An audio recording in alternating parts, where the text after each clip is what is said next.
Hello my dear student, कैसे आप सभी लोग। आज हम लोग एनिमल किंगडम का फाइलम पॉरीफेरा को एक मिनी वीडियो में डिस्कस करने जा रहे हैं।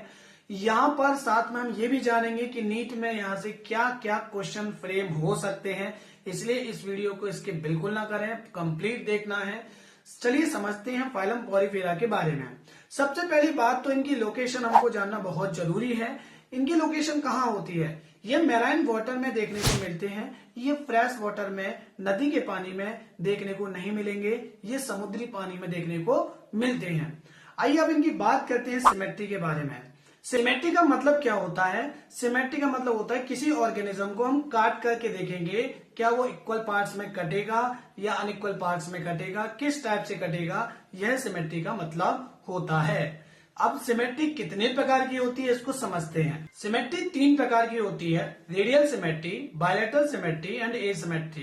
रेडियल सिमेट्री का मतलब मैं समझाता हूँ। मान के चलिए ये कोई ऑर्गेनिज्म है, अगर मैं इसको सेंटर से किसी भी रेडियस के अलोंग काट सकता हूं तो ये इक्वल पार्ट्स में कहीं से भी कट जाएगा। ऐसी सिमेट्री को रेडियल सिमेट्री बोला जाता है। अब समझते हैं बायलैटरल सिमेट्री क्या होती है। देखिए, ये मान लीजिए दूसरा ये ऑर्गेनिज्म है और इसको केवल और केवल हम इसी लाइन के अलोंग 2 इक्वल पार्ट्स में काट सकते हैं, इसे बायलैटरल सिमेट्री बोलेंगे।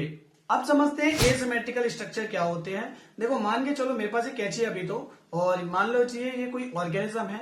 यदि मैं इसको किसी भी एंगल से काट के देखूं 2 इक्वल पार्ट्स में, तो ये जो कैंची है वो 2 इक्वल पार्ट्स में किसी भी एंगल से या किसी भी प्लेन से या किसी रेडियल के अलोंग नहीं कट सकती है। ऐसी टाइप की सिमेट्री को एसिमेट्रिकल बोला जाता है। और याद रखना, यही सिमेट्री जो है स्पंज यानी कि पॉरीफेरा में देखने को मिलती है। अब इसकी बॉडी स्ट्रक्चर के बारे में हम लोग समझते हैं। देखिए, वैसे स्पंज तो मल्टी सेलुलर ऑर्गेनिज्म होता है और इसका जो बॉडी लेवल ऑफ ऑर्गेनाइजेशन होता है वो सेलुलर लेवल पर होता है। ये सेलुलर लेवल वाला क्वेश्चन आ चुका है नीट में, इसको याद रखेंगे आप लोग।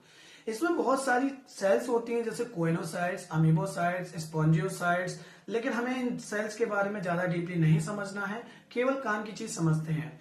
कोएनोसाइट जो है स्पेशल टाइप की इनमें सेल्स है जो कि डाइजेशन में, रेस्पिरेशन में मदद करती है।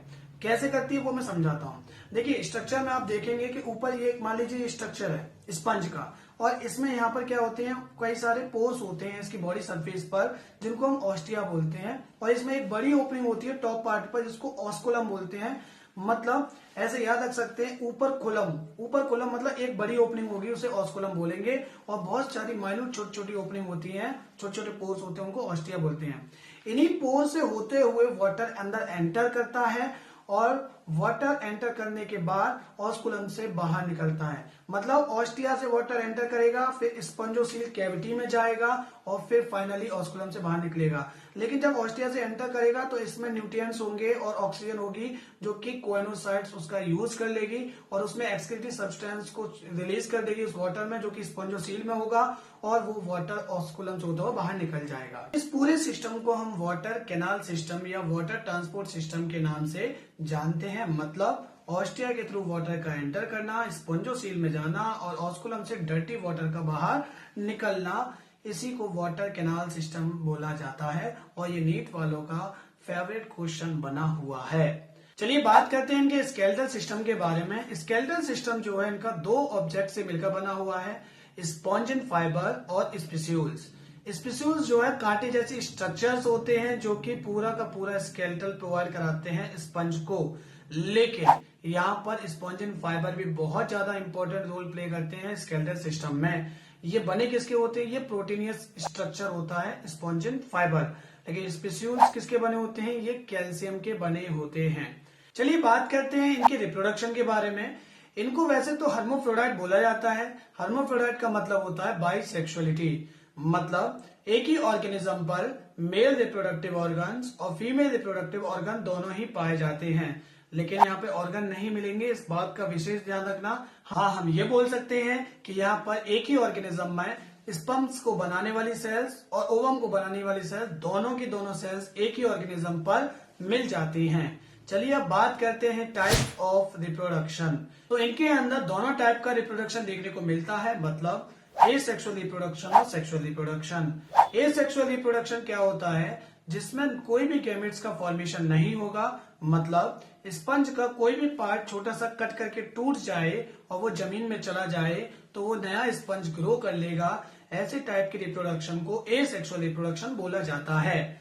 अब बात करते हैं सेक्सुअल रिप्रोडक्शन की। सेक्सुअल रिप्रोडक्शन में क्या होता है, वैसे मैं आपको बता चुका हूं ये हर्माफ्रोडाइट होते हैं, मतलब बाइसेक्सुअल होते हैं, लेकिन कोशिश यही रहती है कि एक स्पंज अपने मेल गैमेट्स को दूसरे स्पंज के फीमेल गैमेट्स के साथ फ्यूजन करा दे। अब यहाँ पे समझते हैं फर्टिलाइजेशन के बारे में।